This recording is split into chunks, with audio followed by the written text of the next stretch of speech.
Hello viewers, നമുക്കിന്ന് നല്ലൊരു നാടൻ ചമ്മന്തി എങ്ങനെയാണ് ഉണ്ടാക്കുന്നത് നോക്കാം. ഇത് നമുക്ക് ചോറിൻ്റെ കൂടെയും കഞ്ഞിയുടെ കൂടെയൊക്കെ കഴിക്കാൻ നല്ല ടേസ്റ്റാണ്. ഇതെൻ്റെ അനിയത്തി ഉണ്ടാക്കുന്നതാണ്. അവളുണ്ടാക്കി എനിക്ക് തന്നപ്പോൾ നല്ല ടേസ്റ്റ് ഉണ്ടായിരുന്നു. അപ്പോൾ ഞാൻ നിങ്ങൾക്കും കൂടി ഒന്ന് ഷെയർ ചെയ്യാമെന്ന് വെച്ചു.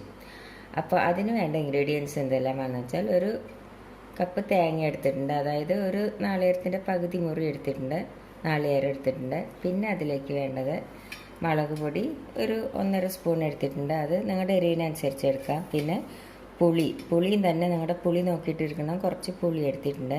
പിന്നെ വെളുത്തുള്ളിയുടെ ഒരു അല്ലി എടുത്തിട്ടുണ്ട്. പിന്നെ ഉലുവ അധികം എടുക്കാൻ പാടില്ല കേട്ടോ, ഒരു 4-5 മണി എടുത്തിട്ടുള്ളൂ, അല്ലെങ്കിൽ അത് കഴിക്കുകയുള്ളൂ. അപ്പോൾ ഒരു 3-4 മണി എടുത്താൽ മതി.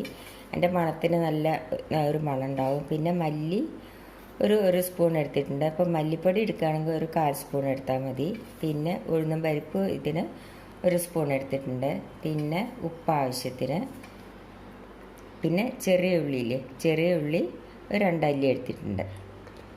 പിന്നെ കരിവേപ്പിൻ്റെ ഇലയും വേണം. ഇത്ര സാധനമാണ് വേണ്ടത്. അപ്പം ഇനി നമുക്കത് എങ്ങനെയാണ് ഉണ്ടാക്കുന്നത് നോക്കാം. ആദ്യം നമുക്കൊരു ചീനച്ചട്ടി അടുപ്പത്ത് വെച്ച് സ്റ്റൗ ഒന്ന് കത്തിക്കട്ടെ.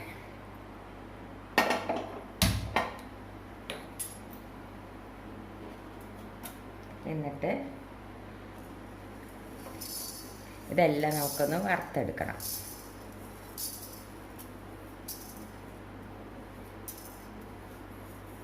ഇതൊന്ന് വറക്കട്ടെ.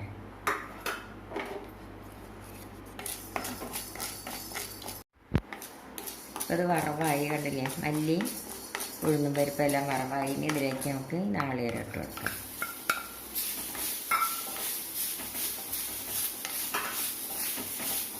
കുറച്ച് വെളിച്ചെണ്ണ ഒഴിച്ചു.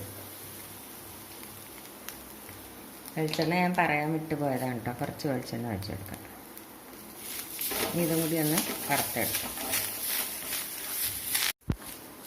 നാളികേരം നല്ലപോലെ വറവൊന്നാവണ്ട കേട്ടോ, ഒന്നിങ്ങനെ ചൂടാക്കിയാൽ മതി. ഇനി ഇതിലേക്ക് നമുക്ക് ഈ മുളക് പൊടി, ചെറിയ ഉള്ളി, ഒരു വെളുത്തുള്ളി ഇല്ലേ അത്, പിന്നെ 2 ചെറിയ ഉള്ളിയുടെ അല്ലി, പുളി എല്ലാം കൂടി ഇട്ടിട്ട് നമുക്കൊന്നും കൂടി ഒന്ന് ചൂടാക്കി.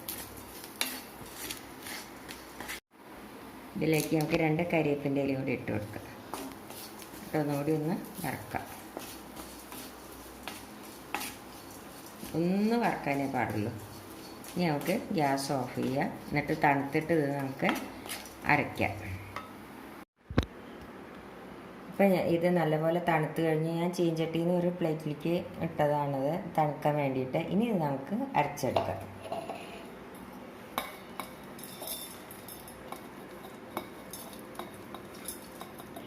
ഇപ്പം മുളക് പൊടിക്ക് പകരം വറ്റൽമുളക് എടുക്കാനാണെങ്കിലും നല്ലതാണ്. ഇതൊന്ന് അരച്ചെടുക്കട്ടെ. ഞങ്ങൾക്ക് ഒരു 2 സ്പൂൺ വെള്ളം ഒഴിച്ച് കൊടുക്കാം. ഇതൊന്നും കൂടി ഒന്ന് അരക്കട്ടെ. അപ്പം നമ്മുടെ ചമ്മന്തി അരച്ച് റെഡിയായി. ഇതിന് നമുക്കൊരു പാത്രത്തിലേക്ക് മാറ്റാം.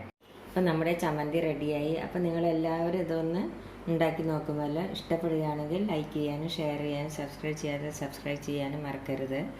Thank you.